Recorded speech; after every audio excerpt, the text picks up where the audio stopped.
Welcome to the Hey CTO podcast. I'm Pedro Torres. And I'm Sara Gonçalves. And this is a space where you can get to know a little bit better the members of the CTO Portugal community. Today, our guest is Simone Basso. Simone, thank you for accepting our invitation. It's a real pleasure to have you here in today's show. Thank you. Thank you very much for inviting me. No, absolutely. Simone, we know that you landed this year in Lisbon. And so definitely, we are really excited to have someone like you in our community and already making interesting contributions. Can you, for people that don't know who you are, can you tell us a little bit more about yourself and, and your current responsibilities? Mm-hmm. Okay, so I moved to Lisbon as a CTPO for an indie campus. I'm an engineer by background, so I decided to become an engineer, a software engineer, when I was 13 years old. I was going to my older cousin's house, and they used to go to an IT school, and I saw them programming on the computer. But back in the days of the CRT monitors and basic programming, and I really, really, really liked that. So from very, very young, I said, okay, that's what I want to do.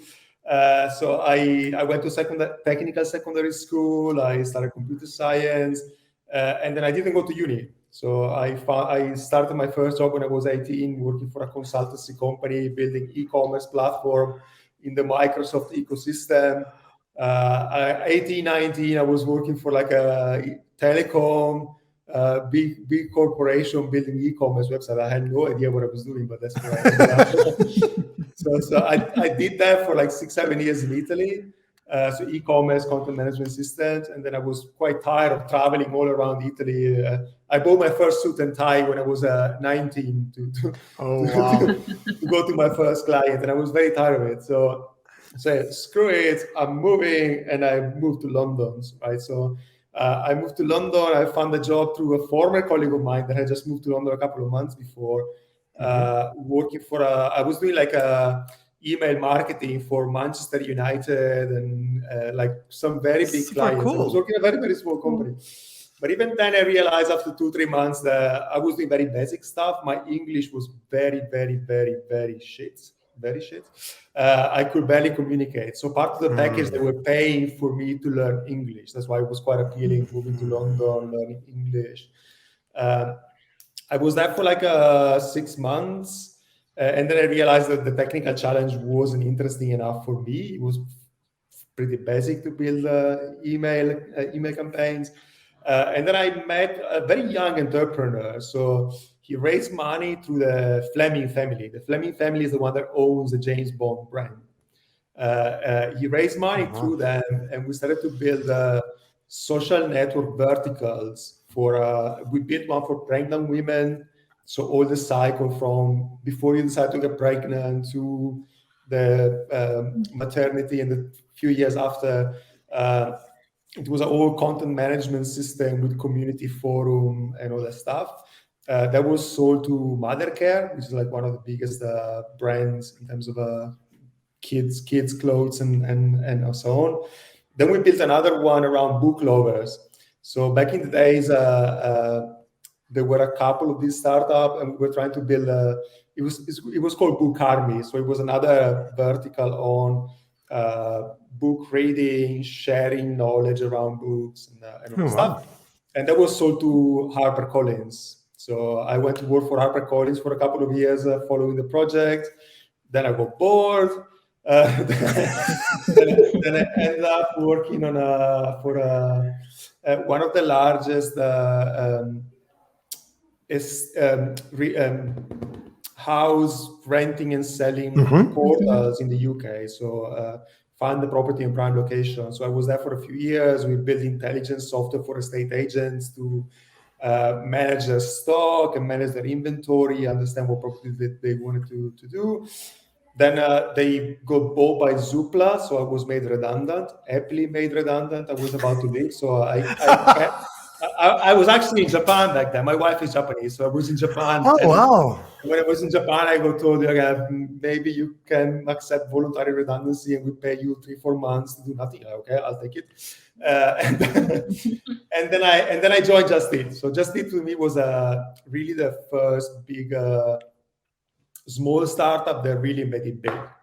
So I joined Just Eat when the tech team was about 50 people. When I left 6 years after, I was managing a team of about 200 people in between engineering and product. That was a huge growth. The tech team was like 550 people 6 years after. So hyper growth. We went from being everybody in a small office in a London building to have engineering team in Australia, Canada, Ukraine, couple of locations in the UK. Massive learning. I think it was super intense, but it was super fun, massive learning. Then I got tired of that as well. I was there for 6 years. I think 6 years in a company in tech is quite a long time. It is. And I moved to Berlin to work for another marketplace for tools and activities. It's called Get Your Guide. It's like one of the largest marketplaces for tools and activities in the world. And then I was in charge of the marketplace product development, so the consumer experience and the supplier experience, the APIs, the catalog, and stuff. And then I got tired of that as well after 3 years, and I moved to Portugal. And now here I am working for Indie Campus. Maybe I can tell you a little bit about Indie Campus. Sure, absolutely. We would love to know a little bit more. So, Indie Campus is a Portuguese company. It was created about 8 years ago by a guy from Porto. He was traveling in Australia, and he saw a lot of this road trip thing happening in camper vans. So when he came back, he decided to kind of replicate the thing. So he started building his own camper vans. So he started by building his own camper vans. He started building 2 or 3. And the company scale, and 8 years after, we have about, I think, 2,000 camper van that we own and manage throughout all of Europe. We opened a depot in the US a couple of months ago. So very interesting stuff. In 2021, we started to do a marketplace as well. So if you have your own RV, you can rent it out to our platform. We started to sell RVs as well, because like any rental company, you buy the cars, you rent the cars, you sell the cars, part of the business model. And as you can see on our website, we have a section where we are helping people with road trips. I think one of the hardest things for on your first road trip in a foreign country or a foreign city is actually, where do I go? What do I do? What are the cool things to do? So that is what we're trying to build up as well. I joined as CTPO, so the team now is about 25 people. It was half the size roughly when I joined. We're trying to double. We're trying to get to about 50 people as fast as possible. Not because I'm crazy and I like hiring people. I think it's actually super tough hiring people. Indeed. But because we have lots of products to build. So we want to try and move fast, and we need a bit more firepower to build what we want to build. Sure. Wow, that's quite a journey. I was trying to make a list on my head about so many scopes that you already worked on. I'm impressed. But on my head, I have a question. What drives you like to find the next opportunity? Like from Just Eat to Indie Campers, it's like different scopes, and even the others that you worked before. I already understood that you don't want to feel bored and tired. A pattern, definitely a pattern. Yeah, that's a pattern. But I question what's the drive behind? That's the company. I think I'm feeling that I will have nice opportunity there. So there are a couple of characteristics of companies that I really like. So one is I really like founder-led companies. I think Indie Campus is one. I think Get Your Guide was definitely one. Just Eat was not one anymore, but the CEO we had back then felt like actually he was employee number 1 in the UK. The company is a Danish company, Just Eat, born in Denmark. But then it really exploded in the US. And the CEO, when I joined, was the first guy that joined as a sales guy in the UK, sorry, not the US. So I like that because it brings a different level of understanding about the market opportunities, the vision, the mission, the goals. To me, that is very, very important. Two, if you look at my last 3 companies, actually, they look very, very different, but they're actually very, very similar because they're all marketplaces. And the marketplace dynamics even before that, when I was a find a property in prime location, in the end, is a marketplace for estate agents. The dynamics are fairly similar.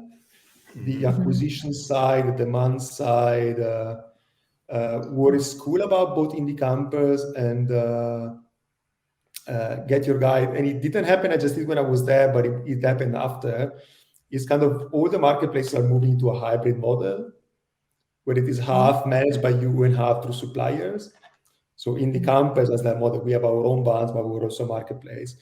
Get Your Guide, in the last year I was there, we started with Get Your Guide Originals, which were walking tours operated by us, or very close partners in the top destination, top cities.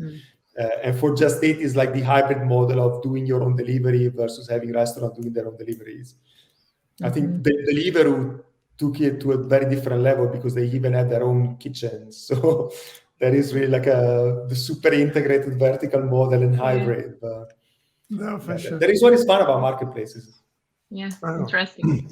And tell me one thing. So you were in Italy. That from Italy you moved to London. From London you moved to Berlin. From Berlin you moved to Lisbon. So here's the thing. So did you choose a place to move and search for an opportunity on that specific place, or were you driven more for the opportunity and then you say, hey, guess what, we are moving to Sydney, and so you go? So what was kind of the main driver behind moving to different countries? I actually flew to Sydney when I was at Just Eat because there was an interesting opportunity over there, so I went and checked what was happening there. But no, to London I moved because London was interesting as a city. I mean, I come from a very small village in Italy. It's 3,000 people. I don't call my friend. I go to the bar. Like there is a very different way of living, and I wanted to try something different. So London, it was a bit of an opportunistic move as well because I knew someone that was working in the same company that I was joining. Okay. So I was 24, I think, when I moved to London. I knew I was a baby. Like you're naive, right? You didn't know what was going to. Extremely naive. I for the first few months I lived in a flat where we had more rats than people in the flat. It was it was crazy. Like it was crazy. Then I grew up. So then I grew up. Berlin, I moved to Berlin because of the opportunity. So okay. When I decided to leave London a little bit because I was tired of commuting. This was pre-pandemic. I was very tired of commuting in and out of London. London I love the city, but it's very stressful. I learned how to run. In London, nobody walks, everybody run. Because you're always late for the train, you're always late for the tube. If you miss the tube, you have to wait. And everybody's always constantly running. When my friends were coming and visiting, they were always telling me, like, why do you walk so fast? It's like you pick up pace, like you live at a much faster pace. Berlin, I moved there because I wanted to move away from London post-Brexit. I was a bit disappointed with the whole Brexit vote, and I wanted to change. And I started to look around about what are the opportunities out there. There was 3.5-4 years ago. If you look at Europe, where are the tech opportunities is mainly London. London is like tier 1, is like the San Francisco of Europe. Then you have tier 2, which is a little bit of Berlin, Stockholm, Paris. Maybe Amsterdam as well? Amsterdam as well. I think the booking ecosystem and takeaway.com ecosystem. This is where the opportunities were. So I found Get Your Guide in Berlin, which was an amazing opportunity, great company, great founders, great people. Like my peers at Get Your Guide were coming from LinkedIn, Spotify, BlackBerry, like super exciting, talented team with lots of learnings. And then I decided to move to Southern Europe because I was tired of the weather and the rain. You need some sun. when headhunters reached out to me, I told them, like, if you find me a great product with a great company in the sunshine, You're sold. I will listen to you. And this came up. I think a couple of opportunities in Asia, Singapore came up, but Portugal is good. No, for sure. And since your wife is Japanese, APAC would also make a lot of sense because of that, for sure.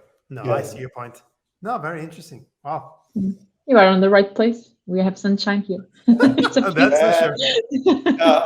I was in Caparica on the weekend. I was still in shirt, and when the sun is out, it's amazing. So. Yeah, still November when we still have. No, for sure. When I look at the pictures from Instagram from my Berlin colleagues, I definitely do not regret moving. Yeah. And well, going back a little bit about your journey. So in some point on time, you had to step away from like a developer or a more individual contributor, right, to a role of leadership. Do you remember how it was, that transition, challenges, fears? I think when I was younger, I was so naive. I think it happened so gradually that I almost didn't notice it, right? So this happened maybe when I was a find a property and provocation, but even before that, I started to get into hiring a little bit. It was more of a technical leadership role that then gradually over the year became a management role. I think leadership is very, very different from management. You don't need to be a manager to be a leader. So I think the real big difference was when I moved to Just Eat. When I joined as a manager, I joined as a team manager, a very small team with 4 or 5 people reporting to me. And that is where I learned more about the importance of one-on-one and performance review and feedback culture and all that stuff that didn't exist in any of the other previous companies I worked for, even if I was leading teams and leading people, but maybe more from a technical point of view than a people point of view. And you mentioned something there. A leader is not a manager. What are the biggest differences in your point of view? The dual career track in technology is the classic individual contributor and the management path, right? So up until you get to a senior engineer, you are still somewhere in the middle. Then at some point, you need to make up your mind on, do you want to move down like a staff principal level contribution, where I think you become more of a project manager, technical project manager to a degree, because you're taking on more responsibility and you have impact on a larger number of people and parts of the company. And then you're leading. But to lead, you need to be the organizer. You need to be the one that creates and set the direction and create the clarity and the plan and goes down, asks the question. You don't need to be a manager to do that. The management part is when you start caring about people. There is a lot of responsibility in terms of delivery, making sure that your team is delivering. But it's less about creating the plan. It's about more making sure that the plan gets delivered. And then the people, making sure that they're getting feedback, that you understand how people want to grow, making sure that you're matching what they expect and what you expect from them. Very often there is a misalignment, and when there is a misalignment, you should very openly talk about it, because if you talk, you either decide to part ways because the match isn't there, or you find a way to find a better match which is more fruitful for both. Is a lot less about the technical aspect, is a lot more about the people. That's management. I even say, that difficult conversations, to your point, the early you can have them, the better, because they don't get as difficult as they can actually be if you delay, that conversation because it's a conflict or you're delivering some bad news because of some sort of deadline. The longer you wait, the harder it gets. The bigger the problem becomes. So. No, absolutely. No, I couldn't agree more. And tell us one thing, Simone. So you mentioned, that definitely, if we take a look to your career, so indie campers, Get Your Guide, Just Eats, they're like cool companies, right? Like, and if they are companies that kind of really started in a kind of exciting way. They pretty much, have a high potential for growth. And you even mentioned that you see yourself enjoying working for companies where you see the founders and things like that. Obviously, that's very, very different from that good old enterprise company that definitely has some different challenges. So, do you see yourself one day working for a big enterprise? The oracles of this life, so to speak, or you identified what you would call your own turf, kind of where you thrive, and you don't have that curiosity to explore that. Working for Oracle is called retirement, right? Maybe. Joking aside, I think what I like about the scale up and startup scale up is the buzz, is the opportunity to really create a big impact. And if you're smart, if you keep your eye open, when companies are growing, there are always opportunities for you to grow inside the company, to learn new things, to learn from others. That is the coolest thing, I think. And maybe I'm wrong, because I actually have never worked for a very, very large company. I think it's one of the one day I might want to do it just to see if it is actually as boring as they say, or if I'm wrong. But I would like to work for a Google, or maybe I would go more for a more modern tech company than Oracle, but I would like to see how it is done inside, because I think if you look at Microsoft, especially in the last few years, they've been soaking up huge amount of talent. You see super well-respected people that are joining these larger companies.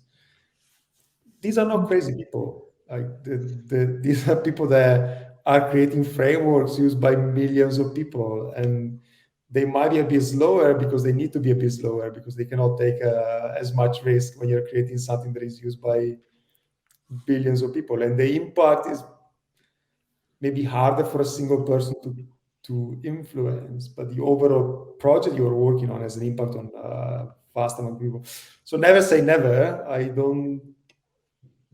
Maybe not the next move, but one day maybe. Yeah, I like that reflection about that in a big company you also continue to create a big impact, of course, and it's just a different maybe they are different challenges. And once we talk, since we are talking here about big companies, small companies, you mentioned already sometimes that you and I checked your LinkedIn, and you also mentioned that you were able to grow a team from 30 to 90, and from the things that you are sharing, it seems that you already did that more than once. How it was that? What were the challenges and the biggest lessons, for instance, that you took from one place to another? I think it's tough, and it's getting even tougher. I think the market is absolutely crazy nowadays. What did I learn? I think you need to have structure, because you need to scale the process. So to hire 10 people, you need to do 100. You need to interview 100 people. Like you have a conversion of 10 to 1, probably even less for some roles. So you kind of need to industrialize the process, and you need to make sure that you leverage the people that are the talent that is working with you to help you with the recruitment process. So you need to teach them what are the technical skills and what are the behavioral skills, and what question to ask, and how you interpret the question, the answer, which is actually the hardest part. Asking the question is easy. Understanding what is a good answer is actually the complex. You need to industrialize the process. You need to have the clear steps. You need to farm things out. You need to have a good talent acquisition team. I think that this has been the toughest part. As I moved to Lisbon, I didn't have a recruiter working with me. I've been working with external recruitment agencies. Okay. I've just hired an HRBP, which is helping me with managing the recruitment agencies and hiring recruiters directly for us. It has been much slower than I was expecting, and I needed a lot more help than I hoped I would. I think I find it especially difficult when you move from one country to another, or from one technology stack to another, where you cannot leverage your network too much. Sure. Relocating is kind of a bizarre, because when you look at Lisbon, it is the number one city in the nomad list, target list, right? It looks like the entire world is moving to Lisbon. But then when you go out and source people from Northern Europe or from other countries, the vast majority of people reject because they don't want to move. So either I'm sourcing the wrong people, or the match isn't there, or people that are moving to Lisbon are actually working there remotely back from the companies in their home country. I think COVID has done a lot of these, where there is a lot of remote working, people that come and live in a country where it's cheaper to live, but then maintain a German or a UK salary, or a US salary or close to it, which makes it very, very difficult for Portuguese companies to hire, I think. And maybe that's my experience. So this is one of the reasons why I joined this community, because I want to hear more from other CTOs in Portugal and see how they are dealing with it. No, and absolutely, Simone, to your point, it's really tough, right? Because I think that before COVID, probably, the competition would be just inside Portugal. It would be just inside Spain. And obviously some countries have more attractiveness to invite people to move. Although I know that, for instance, there is this mental barrier of saying, okay, I'm in London and I'm earning, I don't know, 100,000 pounds per year. And then all of a sudden, if I only getting 60,000 euros per year in Lisbon, oh, that's a downgrade of life, because people don't understand the cost of living, how cheaper it is, to go out to have dinner, to go out for some beers, to get an apartment, and so on and so forth. So I think there is this kind of mental barrier of saying, oh my God, I'm going to earn less, but just like I usually say, what you earn is what you have on your bank account. It's not actually what it comes on your paycheck, right? Because the paycheck can be whatever it is, but at the end of the month, what's left, that's your earning. Right, that's what you can actually say. It's what you save, not what you earn. That's what it's no, absolutely. And so I think that's definitely one of the things. And now, just like you said, with COVID, you're in Portugal and you can work for the United States, you can work for England, you can work, for pretty much any country in the world. So I think that the competition got much harder right now than it was. Yeah. Half of my team is actually currently in between Brazil, Nigeria, Egypt, and I have a guy in India. I started to do a lot more sourcing in Africa. I think Africa is a gigantic talent pool for tech. Nigeria, Ghana, Kenya, Turkey as well, to a degree, in a very similar time zone to Europe. I believe that Brazil and South America will align to North America, so the US and Canada, both in terms of time zone and salaries. And I think Africa is our gold mine for talents, because it is aligned to Europe, and as remote working, I think it works quite well. No, indeed, no, for sure. And tell us one thing, Simone. We can't get get you get away without asking this question. So you're responsible for engineering and for product. So pretty much, I'm pretty sure that, I don't know if you actually have two different hats, one blue and one red, that you use, one in the morning and one in the afternoon.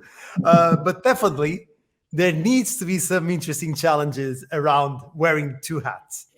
right? Yeah. So we always talk about this healthy tension between product and engineering, and on that healthy discussion, should we ship more features? Should we address technical debt? And in your position, you pretty much should have interesting discussions with yourself in front of a mirror. So tell us a little bit more about that conflict, of those two roles. Yeah, I was about to give you the same analogy of me myself looking in the mirror and asking myself, what are you doing? I think what I'm noticing is product is a lot more about aligning with the business, right? So I'm spending. I've struggled for the first few months. Really, I mean, it's a new business. You need to understand what is happening. It takes a little bit of time to understand what is important and what is not. I think as any founder at that company, the founder is actually the CPO because they have the vision, right? And it becomes the job of the top product person to take that vision, break it down, and then kind of find a way to prioritize it. I have to say that India, I'm privileged because I have a couple of other C-level that I work with that are responsible for the rental side and the sales side of the company that are very accessible, are very collaborative. So we're working very, very closely to understand what do we need to do for the business, what are the important deliverables, and we're trying to find better ways to prioritize. Me as the person in charge of engineering have to make sure that we're surfacing the key tech debts, and in the teams that are delivering, we're present like 20-30% of the time with the team on tech debt and engineering and bugs and all the stuff, and then the rest needs to be focused on the business. When is maybe an easier conversation that I had in the past with other product partners because I can actually make the call, but I've always been business focused, so you don't get away from like if you talk to your business partners, I mean, there is no way you can tell them that you cannot deliver for them what the business needs. Like, also, I think when you work for a scale-up and startup, it attracts a certain type of people that really have to care not only about the engineering challenge, but about the company goal and mission. And if you care about it,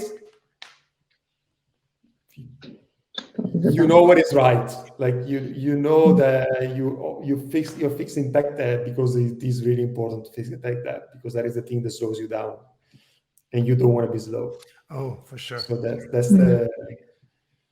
But it's not easy. I mean, and then you make a lot of mistakes, and then you fight a lot with your business partners, and then usually. Yeah. I don't have the ultimate power to make all the decisions, so it's always I always have someone else to have a conversation with. Yeah, and you mentioned that there are mistakes that happen, of course, and they are always learning. If you had to give some tips for people that have an ambition to become CTO one day, what tips would you give them? Interesting. I think read a lot, study a lot. If you can go and be the number 2 at a company of like twice the size that you feel comfortable in managing. One of the reasons, I mean, I'll do my personal example. One of the reasons why although it was always in my goal to become a CTO, even when I was a Just Eats, I decided not to take a CTO job, but to go to get your guys as director of engineering, because I wanted to try again at a certain scale in a different environment to make sure that I really got it. So I think it's very, very difficult if you go from managing a team of 5 to being a CTO of a team of 20, and you've never seen a team of 20 before. Oh, yeah. Take your time. Take your time. Go through your experiences. I learn by doing. So I'm I didn't go to uni, right? So I don't have the academic background of you study and then you do it. I have the pull up your sleeves, you do it, and then you do it again, and then you do it again. So It's the best way of learning, right? At least it's actually a funny thing that we say here in Portugal, that is, the people that know how to do it, they are working on the industry. The people that don't know how to do it, they are in university teaching others. That's actually a say here in Portugal. So to be honest, I've already met like remarkable engineers that didn't go to the university, and they are pretty much world class, and so I think that there is definitely a very strong bias thinking, oh no, you need to go to a great university to have your degree to be successful, and there are actually, fortunately, there are plenty of people that actually can prove that at least that's not mandatory and not other ways to be successful, which is great. Yep. Yeah, and I think it's all related with the mindset that people have. If you have a growth mindset and always be curious and wants to learn things, I think that's it's plays a big part of it. Absolutely. Very well. I think that it's time for us to go to the two questions, I think, right, Sarah? Do you agree? Yeah. Let's go for the last two that are more personal and fun, so we can get to know you a bit better. And our first question is, if you could have dinner with anyone in the world, who would that person be? I think nowadays, for every technical person, it must be Elon Musk, right? I don't think you can pick anyone else. It's mandatory. Is nuts. Is visionary. He sells bullshit like no one else, but then he also delivers some of the bullshit that he sells. He's always late. I mean, if you look at Tesla, they're always behind on the. Yeah, next year we'll do self-driving cars, and it's always a year after. Or even the solar power tiles, the solar roof, they're actually not even in the market. What was presented 3 years ago, because they were so ambitious with the goal that what they wanted to deliver is not deliverable with the current technology. So they're kind of actually installing normal solar panels, and they're basically selling the batteries. But the vision that he's got, the craziness, I want to sit down with him for hours listening about Mars. It doesn't make any sense, yet it does. I mean, someone that is so crazy to build rocket ships, it's just, I don't see anyone else in the world being as crazy, as ambitious, and as it's a mind without limits. No, it is, right? Because even if you think about Bill Gates, Steve Jobs, definitely they are people that that they are parts of history. There's no way you can talk about software engineering, computers, without talking about these two names. But within all that innovation, it was within reach, right? Like, we are talking about making awesome computers with an operating system, or having like phones with tons of stuff when everyone wanted the smallest possible phone. Someone says, oh no, people want actually big phones with applications. But again, everything really kind of within our possibilities. So it was just about thinking different. Elon Musk is about just thinking crazy, right? Like, okay, we are just going to have vacations on Mars because I believe in that. It's like, what? And there you go, right? So it's out of the box. I don't agree with everything he says. I think there is lots of stuff that is very, very weird, but I mean, you cannot not want to have a chat with him. Like, no, I agree. It must be fun for real. So, last question. So here's the thing. So you're Italian. So you're pretty much from the country of, I would risk to say, the most famous cuisine, or at least most famous dishes, right? Pizza, pasta, all of that. I don't think there is any sort of country that don't appreciate Italian cuisine. You've worked actually at Just Eat, which is a food delivery company. You've lived in London, in Berlin, and now in Lisbon.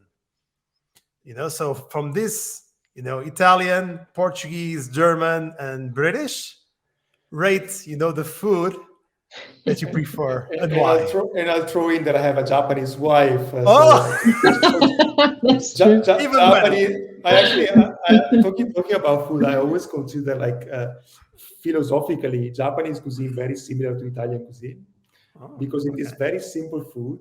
It is extremely regional, and it is very much based on the quality of the ingredients. If you compare Italian food with French food, like Italian food is simple. So every country has amazing food. Even the UK, where everybody says, yeah, food in the UK is shit. They have good stuff. I mean, Indian curry is actually very, very brilliant. The fish shepherd pie, pub food in general in the UK is actually very, very good. A good Cornish pastry is very, very good. The same in Germany, the schnitzel, the kebab, the doner kebab in Berlin is phenomenal, right? I think Japan, you've got the mochi, you've got the ramen. I love Okinawa, so the islands at the very, very south between Japan and Taiwan. If you go down there, they have something they call the sea grape, which is like an algae that looks like a grapevine with very, very small, but that just like melt in your mouth. And they do like champuru, it's like a mix of pork and algae. Oh, wow. Incredible food, very, very different from the rest of Japan. And then I think in Portugal, I mean, sardines. I love a good plate of sardines by the beach. I think the quality of the vegetables and the fruit, I think, is incredible. I think it's actually Southern Europe beat Northern Europe on vegetables and fruit, like 10-0. I'm a big fan of the roast chicken. So like one of my staples on Saturday nights is a roast chicken with rice and fried potatoes. So I cannot rank it. Can I rank it? The Italian food is the best. Great choice. Great choice. Right side. No, absolutely. I could look. My kids are completely with you on that. Every time we have pizza night, it's a night of calmness and peacefulness with everyone's happy. I actually separate Italian food from pizza because they're like two different categories.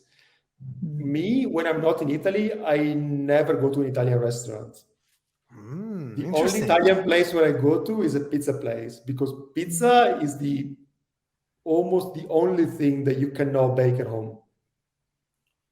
Because for proper pizza, you need a oven that gets to 500 degrees. Oh, yeah. And the home oven doesn't get there. So you cannot bake proper pizza at home. So that's it. That is where my split is. Everything else I can do it at home. or I go home to my mom. So like a proper Italian. No, absolutely. I couldn't disagree.